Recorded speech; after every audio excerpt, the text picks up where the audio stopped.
అనగనగా ఒక ఊరికి ఒక రాజుగారు ఉండేవారు. ఆయనకి 7గురు కొడుకులు ఉండేవారు.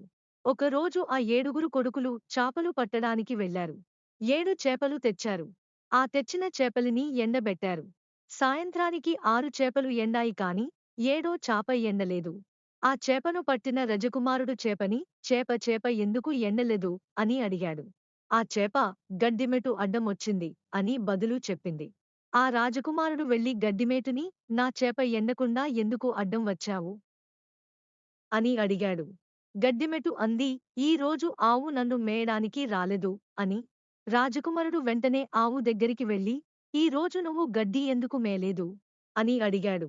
నన్ను ఈ రోజు పాలేరాడు తీసుకెళ్లలేదు అని చెప్పింది. రాజకుమారుడు పాలేరాడిని అడిగాడు, ఎందుకు ఈ రోజు ఆవుని గడ్డి మేయడానికి తీసుకుని వెళ్ళలేదు? అప్పుడు పాలేరాడు ఇలా అన్నదు, అమ్మ నాకు అన్నం పెట్టలేదు అని. అమ్మని అడిగితే అమ్మ అంది, అక్కడ పాప ఏడుస్తోంది. రాజకుమారుడు పాపని, పాప ఎందుకు ఏడుస్తున్నావు అని అడిగితే, పాప నన్ను చీమ కుట్టింది అని గుక్కలు పెడుతూ చెప్పింది. రాజకుమారుడు పట్టువదలని విక్రమార్కుడు లాగా చీమని కూడా అడిగాడు, చీమ పాపని ఎందుకు కుట్టావు? అప్పుడు చీమ అంది, నా పుట్టలో వేలు పెడితే నేను కుట్టనా అని. చిన్నప్పుడు మా అమ్మమ్మ మాకు ఈ కథ చెప్పేది.